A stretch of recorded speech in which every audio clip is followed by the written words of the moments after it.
Franklin was one of the most extraordinary men of the 18th century. Philosopher, inventor, and patriot, he rose from obscurity to become one of the greatest figures in American history.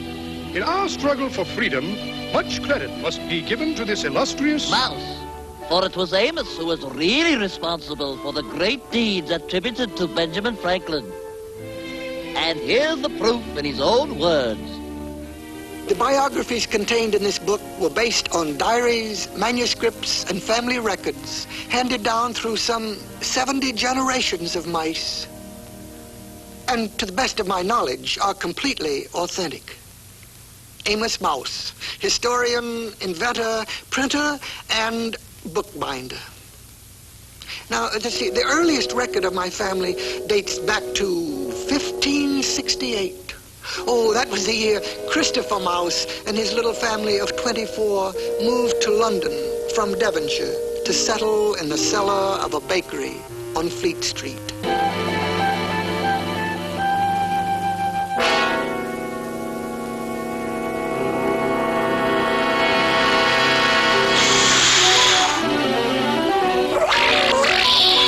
Except for the usual struggle to feed and clothe the family, nothing of consequence occurred until 1573.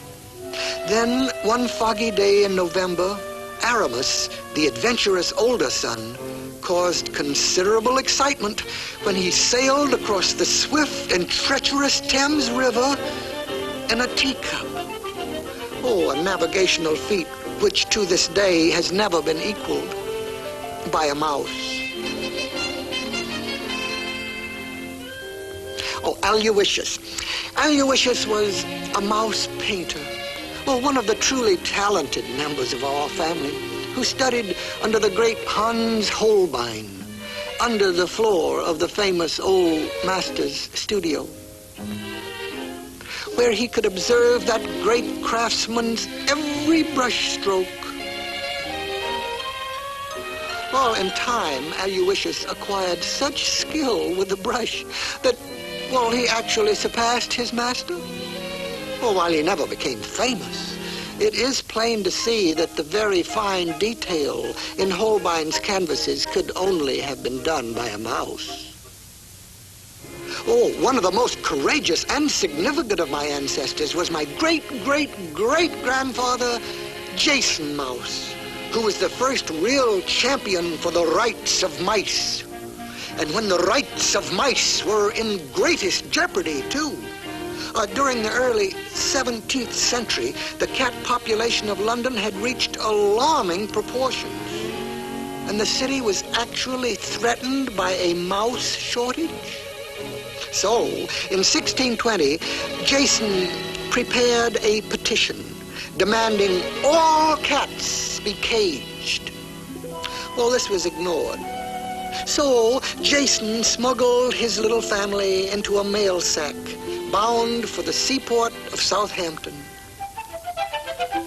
And they sailed from England on the very first ship.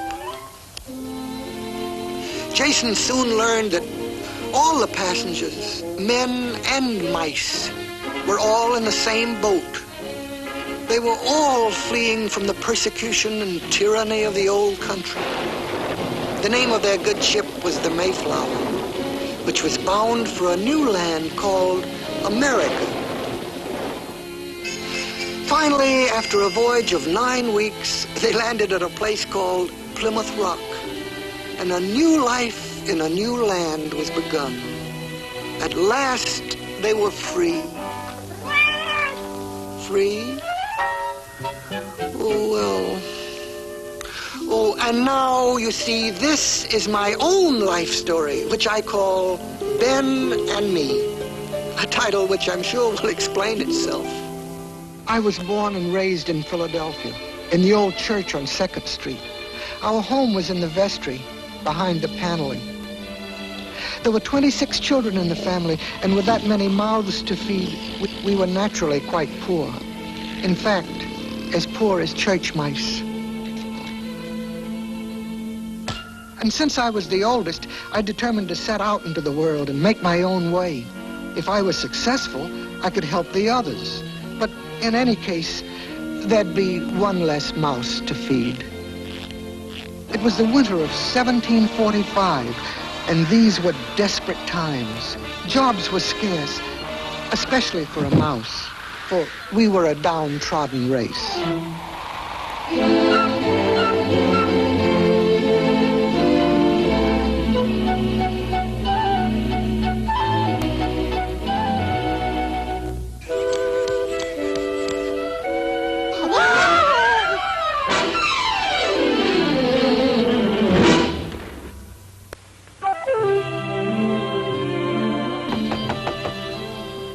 Good morning, madam. Could you use a handy mouse? Mouse?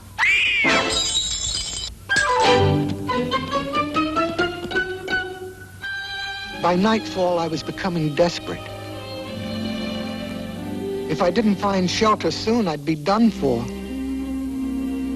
My last hope was an old run-down shop near the edge of town. A sign over the door read, Benjamin Franklin, printer and bookbinder. Perhaps I could find shelter here, just for the night. Upon entering a strange place, I always took one good sniff as a precaution. Printer's ink, fresh paper, old books, and no cats. And just about as cold as it was outside. The place was full of strange contraptions, tangles of wire, and a little round-faced man trying to write by candlelight. Good day, Mr. Franklin. Could you use a...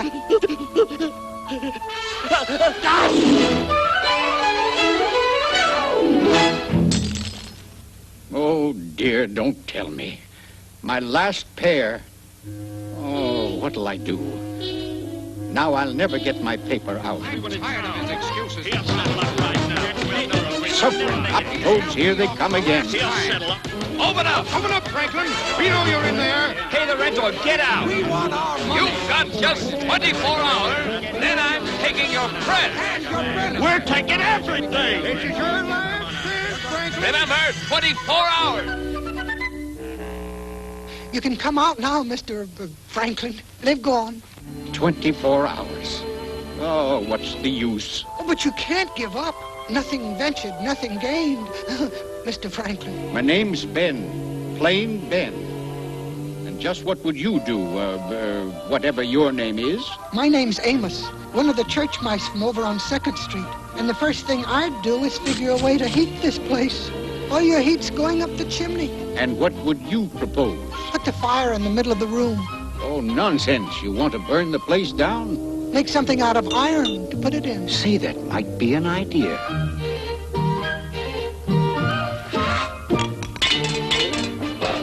Fixing Ben's glasses was quite a problem. He'd broken his outdoor pair as well as his reading glasses. Well, there was only one thing left. Try to make one pair out of the two.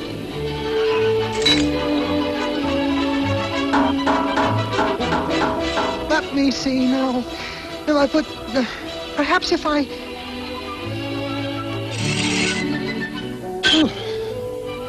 Yes.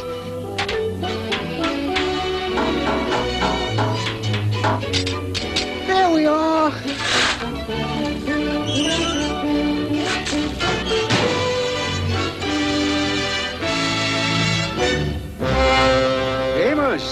Amos! What will I do with the smoke? Use a pipe. Run it over to the chimney.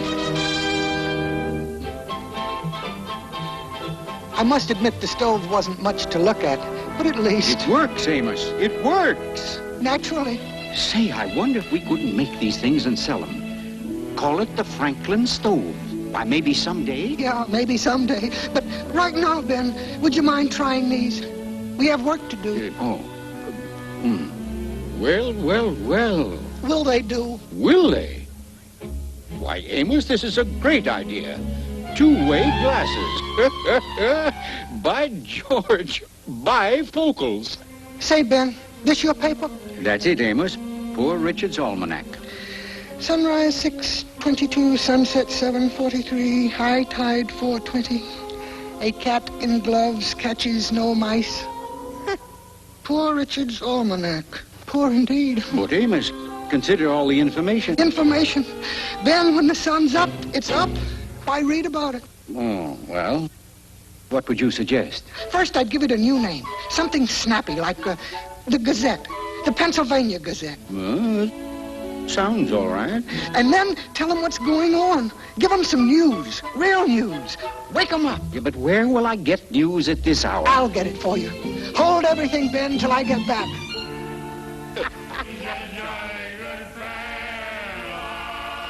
Which nobody can deny. The night watch. Disgraceful. But what about the judge? A few pounds took care of him. Good. Now to fill our pockets, eh, Jonathan?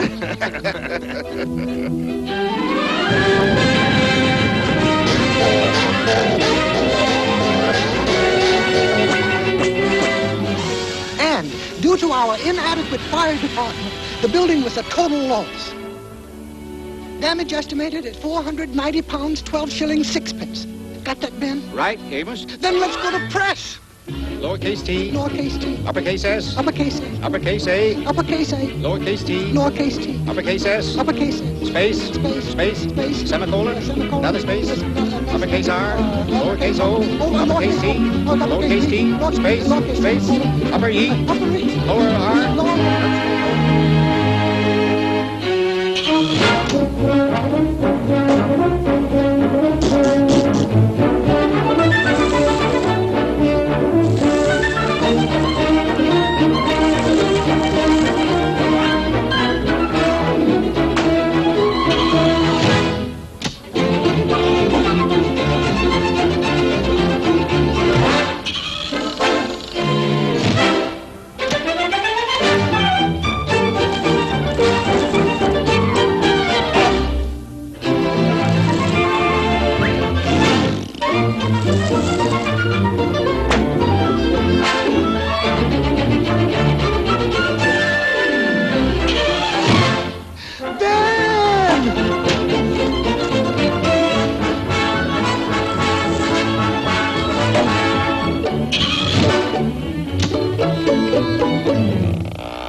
Say, this fella Franklin comes right out with it, don't he? Sure does. Well, look at this. The baker's wife. Triplet. Well, I never. Hey, did you read this? More taxes in 46. See, there was a big fire on Chestnut Street last night. Why, he's got everything in here. Tom? Ain't seen Franklin's new paper? Yeah, the Gazette. The Pennsylvania Gazette. The Pennsylvania Gazette.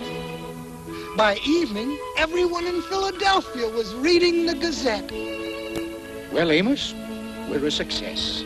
What a day. What a day. Yes, Ben.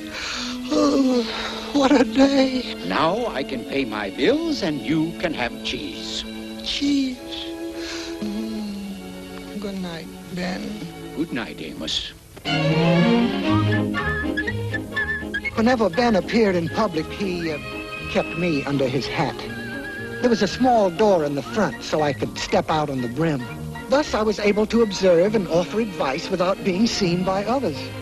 I say, isn't that young Franklin? Why, yes. Good day, Ben. Good day, Mr. Governor Keith and Dr. Palmer. Governor Keith, Dr. Palmer. I read your new paper, my boy. Congratulations. First rate. Keep up the good work, Ben. Thank you, Your Excellency. I shall do my best. Thank you, Your Excellency. I shall do my best. Bright young chap. Yes, indeed. Very alert. Seems to know what's going on. Just think, the governor spoke to you. You see, Ben, people are beginning to sit up and take notice. Yes. Oh, we're really getting someplace. Nothing can stop us now. Uh-oh. Post, Ben. Post. Oh, how do you do, Mr. Post? Oh, my goodness. What have I done? Amos? Amos? Amos? As the years passed, Ben's reputation grew. Letters poured in from all over the colonies. Requests for money, for information on inventions, advice in business, and even for advice to the lovelorn. I spent all my spare time answering them. And meanwhile, Ben puttered around with his experiments.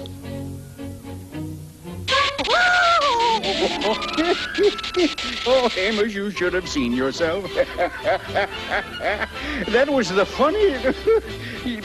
Amos, where are you going? I'm leaving. Leaving?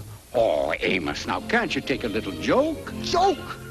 You call this a joke? Oh, but Amos, I didn't mean it. Now, please don't go. I'll never do it again. Well, no more tricks now. Promise? Yeah, I promise. It was shortly thereafter that Ben took up kite flying. To the framework of his largest kite, he fastened a small box, for it was his idea that I become the world's first flying reporter. I was so enthralled with the spectacle spread out below that I failed to notice a sharp pointed wire fixed to the kite just above my head. I was the victim of a plot.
Amos, speak to me. Was it electricity? Was it electricity? Was it electricity? Goodbye! Goodbye and forever! Please, Amos, wait! Amos! Amos!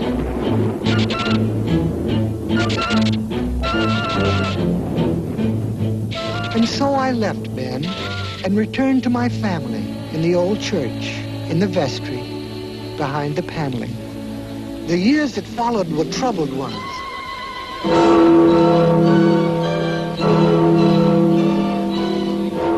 There were rumors of violence and vending, loud talk against the stamp taxes and other outrages. How about it, men? Are we going to stand for this? No! No taxation without representation.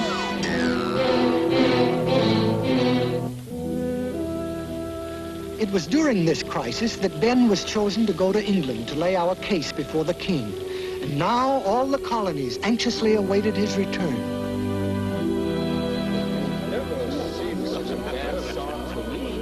What happened, Ben? he say? What about the taxes? Will he lift them? Tell him, Ben. What did the king say? What did he say? Gentlemen, I'm afraid the mission was a failure. The king was unreasonable. He wouldn't listen. All right, then. We'll fight for our independence. It has to be war. He's right. He should. War? But, gentlemen, there must be some other way. Some other way? What way? No, we've got to fight. What if we lose? Why, we'll hang for treason. What'll we do, Ben? Yes, what'll we do? What'll we do? If I only knew. If I only knew. Poor Ben. I couldn't help feeling sorry for him. It was a heavy responsibility. I could help him. I knew I could. But no. I couldn't go back. After all, a mouse has a little pride. It was a night in the summer of 1776 that I was awakened by a voice calling my name. Amos! Amos!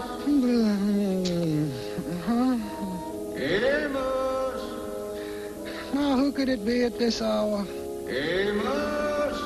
All right. Ben! Amos! Well, what do you want? Well, I've come to ask if... Oh, Amos, come back to me. Would you, please? Out of the question. Please, Amos. Consider your country. My country? Yes, Amos. There are big decisions to be made. I know, Ben. I know all about it. I need you, Amos. You've just got to come back. On my own terms? Yes, Amos, yes. If I draw up an agreement, will you sign it? I'll sign it, Amos. I'll sign anything. Very well. You shall have the agreement first thing in the morning. And wherefore? And where to? So many twos in it. Will not tolerate. Will not tolerate. Yes, whereas nothing of these conditions is a binding. Absolutely binding. B-I-N-D-I-N-G.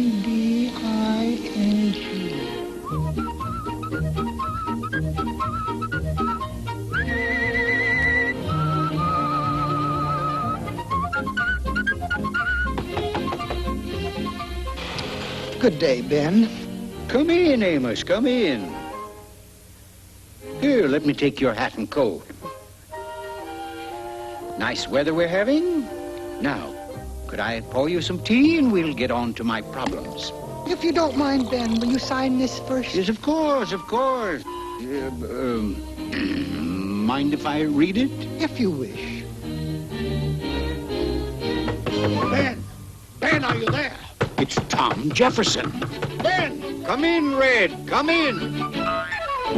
Ben, you've got to help me. Of course, Red, but... I've been racking my brains, working day and night, but it's no use. I'm stuck. But, Red, I thought it was finished. It is, Ben. But I don't like the beginning. It just doesn't sound right. Listen to this. The time has come when we, the people of these colonies... Yes. No, not big enough. How about this? Now is the time when we, the people... No, not strong enough. The time is at hand when we, the people, must... Oh, you see what I mean, Ben? If I could only find the words. Ben, how about our contract? No, Amos, not now. Yes, now, or I'm leaving. All right, Amos, all right. When, in the course of human events, it becomes necessary... Ben! That's it! When, in the course of human events, it becomes necessary for one people to dissolve the political band which have connected them with another, and to assume, among the powers of the earth, the separate and equal station to which the laws of nature... In support of this declaration, with a firm reliance on the protection of divine providence, we mutually pledge to each other our lives, our fortunes, and our sacred honor. On July 4th, 1776, the Declaration of Independence was adopted by Congress.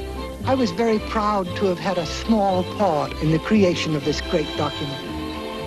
And so, we are gathered here today to pay our respects to Benjamin Franklin, for he was truly one of the greatest figures in American history.